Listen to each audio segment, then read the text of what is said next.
rekan-rekan UT semua, perkenalkan nama saya Ayu Tika Sari dengan NIM 8603717788 dengan UP BJJ UT Daerah Banda Lampung Salut Baradatu. Di sini saya ingin membuat video tentang filsafat ilmu dan isu kontemporer pendidikan nasional dengan topik pilar-pilar pendidikan dan relevansinya di era digital.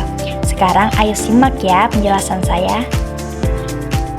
Nah, untuk kalian bisa mengetahui lebih lanjut tentang materi, saya akan menyediakan sebuah video untuk kalian tonton. Sekarang simak videonya ya. Pilar utama yang jadi penentu kualitas pendidikan kita di seluruh Indonesia. Coba deh kita bayangin, sistem pendidikan itu kayak sebuah bangunan yang super besar. Nah, biar bangunannya kokoh, fondasinya harus kuat kan? Pertanyaannya, gimana caranya kita bisa mastiin kalau setiap sekolah, mau itu di Sabang atau di Merauke, punya standar kualitas yang sama persis? Nah, jawabannya ada di sini teman-teman. Standar Nasional Pendidikan atau biasa kita singkat SNP. Ini bukan cuma sekedar deretan aturan loh, tapi lebih kayak cetak biru atau blueprint. Isinya itu kriteria paling minimal untuk semua hal terkait pendidikan di Indonesia. Jadi inilah patokan kita semua.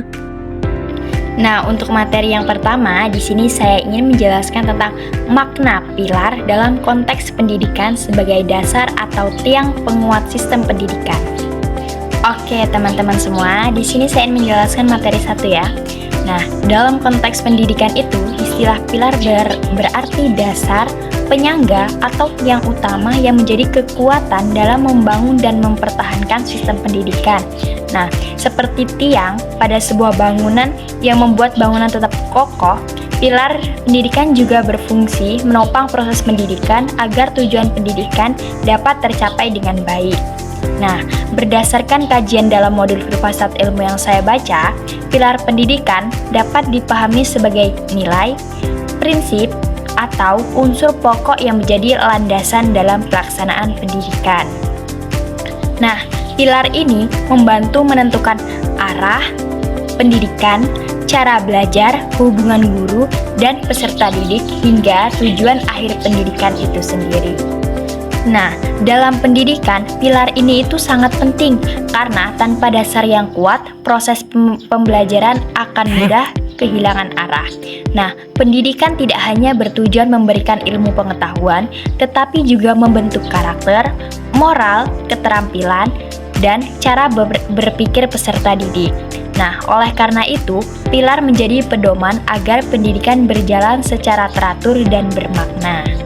Nah, di sini saya ingin memberikan contoh yang sering digunakan adalah 4 pilar pendidikan menurut Jacques Delors dari UNESCO.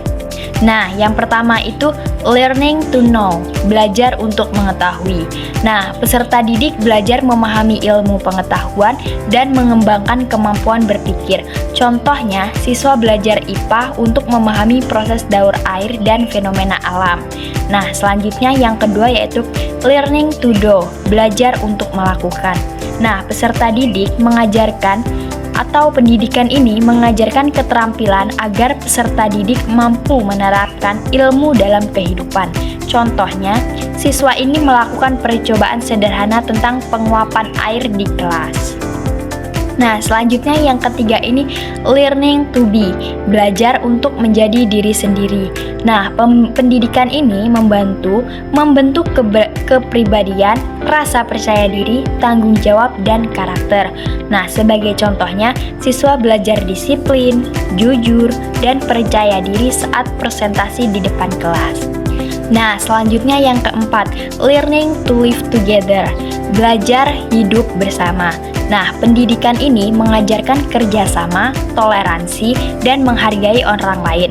Contohnya, siswa bekerja kelompok dan saling menghargai pendapat teman.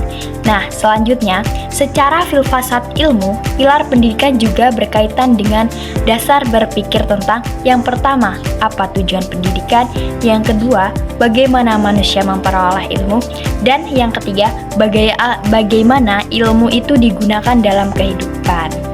Nah, teman-teman semua, jadi di sini dapat saya simpulkan bahwa makna pilar dalam pendidikan adalah unsur utama yang menjadi penopang dan pedoman agar pendidikan mampu membentuk manusia yang berilmu, berkarakter, terampil, dan mampu hidup bermasyarakat.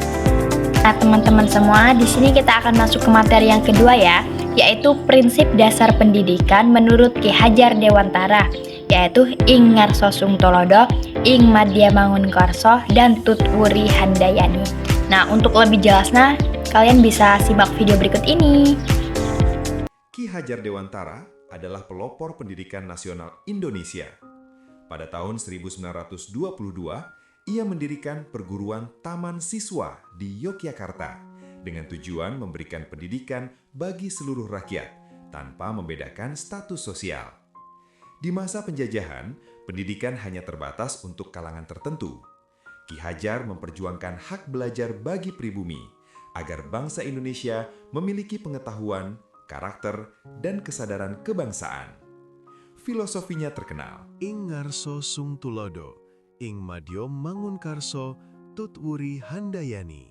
Artinya, pemimpin harus memberi teladan, membangun semangat, dan memberi dorongan. Warisannya menjadi dasar sistem pendidikan. Nah, setelah kalian sudah menonton video yang saya tampilkan, di sini saya ingin menjelaskan lebih detail atau lebih rinci agar kalian semua dapat lebih jelas memahaminya. Nah, prinsip dasar pendidikan menurut Ki Hajar Dewantara merupakan pedoman penting dalam dunia pendidikan Indonesia. Nah, prinsip ini menggambarkan bagaimana peran seorang guru atau pendidik dalam membimbing peserta didik agar berkembang secara pengetahuan, karakter, dan kepribadian. Nah, semboyan pendidikan dari Ki Hajar Dewantara adalah, yang pertama ini Ing Ngarso Sung Tulodo, artinya di depan memberi teladan. Nah, seorang guru atau pendidik harus menjadi contoh baik bagi peserta didik. Nah, guru ini tidak hanya menyampaikan materi pelajaran, tetapi juga menunjukkan sikap, perilaku, dan karakter yang baik dalam kehidupan sehari-hari. Contohnya itu, guru datang tepat waktu, sehingga siswa ini dapat belajar disiplin. Yang kedua, guru berbicara sopan agar siswa ini dapat meniru dan berbicara yang baik. Nah, yang ketiga, guru jujur dan bertanggung jawab sehingga siswa memahami pentingnya kejujuran. Nah, jadi dapat saya simpulkan bahwa makna dari prinsip ini adalah bahwa pendidikan paling efektif dimulai dari keteladanan. Anak biasanya lebih mudah meniru tindakan dibanding mendengarkan nasihat. Selanjutnya, prinsip yang kedua yaitu Ing Madya Mangunkarso. Artinya, di tengah membangun semangat atau kemauan. Nah, guru berada di tengah peserta didik untuk membimbing, mendukung, dan membangun motivasi belajar. Nah, guru menjadi teman belajar yang membantu siswa aktif, percaya diri, dan semangat dalam belajar. Nah, dapat saya berikan contoh, guru mendampingi diskusi kelompok dan memberikan arahan. Yang kedua, guru memberikan motivasi ketika siswa mengalami kesulitan belajar. Dan yang terakhir, guru menciptakan suasana kelas yang menyenangkan agar siswa aktif bertanya. Jadi, dapat saya simpulkan dari makna prinsip ini adalah pendidikan harus melibatkan interaksi dan kerjasama antara guru dan siswa. Guru tidak hanya memerintah, tetapi juga ikut terlibat dalam proses pembelajaran. Selanjutnya, prinsip yang ketiga yaitu Tut Wuri Handayani. Artinya, di belakang memberi dorongan atau dukungan. Nah, setelah siswa mampu berkembang mandiri, guru memberikan kepercayaan atau dukungan dari belakang. Nah, guru ini tetap mengawasi dan membantu jika diperlukan, tetapi tidak terlalu mengekang. Contohnya, guru memberi kesempatan kepada siswa agar mempresentasikan hasil kerjanya sendiri. Selanjutnya, guru memberikan penghargaan atas usaha dan kemampuan siswa. Jadi, dapat saya simpulkan bahwa makna prinsip ini adalah pendidikan bertujuan membentuk peserta didik yang mandiri, percaya diri, dan bertanggung jawab terhadap dirinya sendiri. Jadi, dapat saya simpulkan dari prinsip Ki Hajar Dewantara adalah prinsip ini menekankan bahwa guru harus menjadi teladan, membangun semangat belajar, dan memberikan dorongan agar siswa mandiri. Nah, ketiga prinsip ini itu saling berkaitan dalam menciptakan pendidikan yang humanis, membentuk karakter, dan menghargai potensi peserta didik. Bahkan hingga sekarang semboyan Tut Wuri Handayani digunakan sebagai moto pendidikan di Indonesia. Nah, teman-teman semua, sekarang kita masuk materi yang ketiga ya, yaitu analisis relevansi dan tantangan penerapan prinsip tersebut dalam era digital. Misalnya, dalam pembelajaran daring, literasi digital, karakter peserta didik, dan peran guru. Nah, jadi prinsip pendidikan Ki Hajar Dewantara yaitu Ing Ngarso Sung Tulodo, Ing Madyo Mangunkarso, dan Tut Wuri Handayani. Nah, prinsip ini itu masih sangat relevan diterapkan dalam era digital. Nah, walaupun teknologi ini berkembang pesat dan pembelajaran banyak dilakukan daring, tetapi nilai-nilai pendidikan tetap harus dibutuhkan untuk membentuk karakter, sikap, dan kemampuan peserta didik. Nah, di sini saya ingin menjelaskan tentang relevansi prinsip Ki Hajar Dewantara di era digital. Nah, yang pertama itu dalam pembelajaran daring. Nah, dalam pembelajaran daring ini, guru itu tidak hanya menyampaikan materi melalui teknologi, tetapi guru juga harus membimbing dan mendampingi siswa. Nah, di dalam prinsip dasar Ki Hajar Dewantara Ing Ngarso Sung Tulodo ini terlihat ketika guru ini menjadi teladan dalam pengguna teknologi secara bijak dan disiplin dalam kelas online. Nah, yang kedua, dalam prinsip dasar Ki Hajar Dewantara Ing Madya Mangunkarso terlihat ketika guru ini aktif memotivasi siswa agar tetap semangat belajar walaupun tidak bertemu langsung.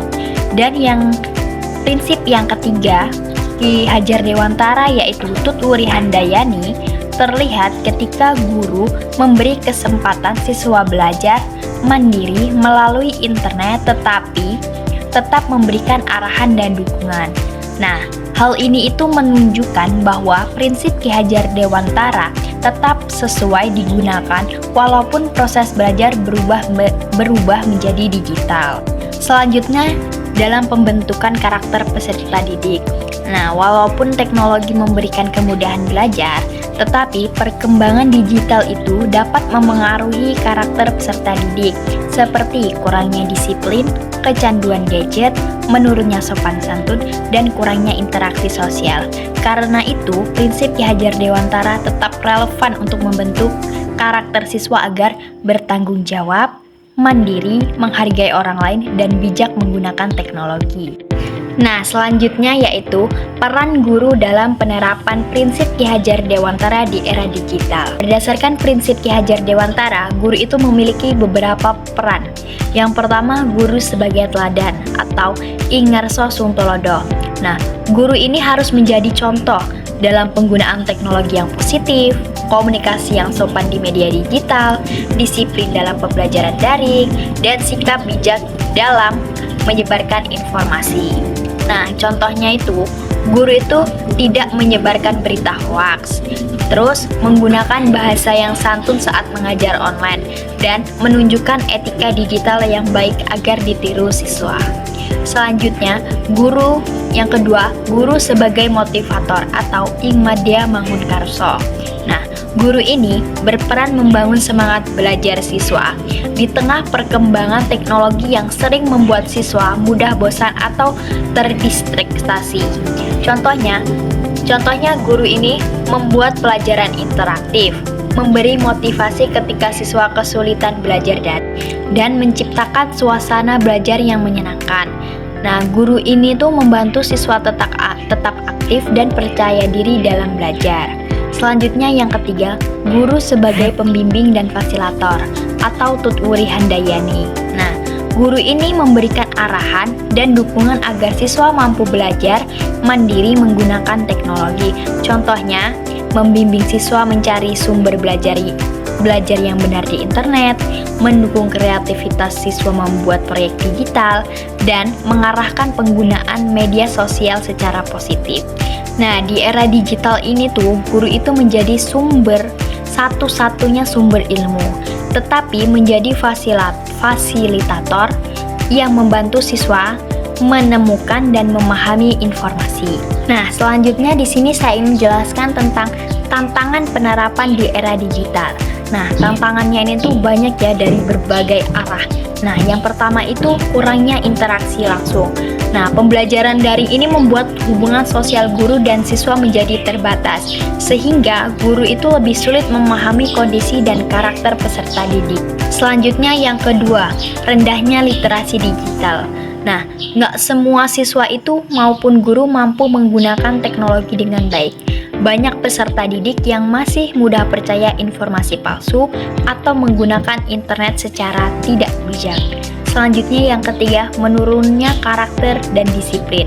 Nah, kemudahan teknologi ini membuat sebagian siswa itu malas belajar, terlalu bergantung pada internet, dan kurang bertanggung jawab. Selanjutnya, yang keempat, peran guru ini menjadi lebih kompleks. Nah, guru ini harus mampu menguasai teknologi, mendidik karakter, menjadi pembimbing, sekaligus mengawasi penggunaan media digital. Nah, hal ini tuh menjadi tantangan terbesar bagi guru di era digital dan di era modern. Nah, jadi dapat saya simpulkan dari penjelasan saya tadi, prinsip Ki Hajar Dewantara ini tuh masih relevan di era digital karena mampu menjadi dasar dalam pembelajaran daring, literasi digital, dan pembentukan karakter peserta didik. Nah, guru ini itu memiliki peran penting sebagai teladan, motivator, fasilitator, dan pembimbing karakter. Namun, penerapannya itu masih menghadapi tantangan seperti kurangnya interaksi langsung, rendahnya literasi digital, dan pengaruh negatif teknologi. Oleh karena itu, pendidikan di era digital ini harus mampu menyeimbangkan kemajuan teknologi dengan pendidikan karakter dan nilai moral. Oke, selanjutnya di sini saya ingin menjelaskan materi yang keempat ya. Nah, materi keempat ini yaitu refleksi singkat tentang bagaimana pilar tersebut dapat menjawab persoalan pendidikan nasional saat ini. Nah, jadi prinsip pendidikan Ki Hajar Dewantara itu dapat menjadi solusi terhadap berbagai persoalan pendidikan nasional saat ini, seperti menurunnya karakter peserta didik, kurangnya kedisiplinan, rendahnya literasi, pengaruh negatif teknologi, dan lemahnya hubungan antara guru dan siswa. Nah, melalui prinsip Ingarso Sungtolodo, guru dituntut menjadi teladan yang baik sehingga peserta didik tidak hanya memperoleh ilmu, tetapi juga mencontoh sikap disiplin, jujur, dan bertanggung jawab. Selanjutnya, prinsip Ing Madya Mangunkarso.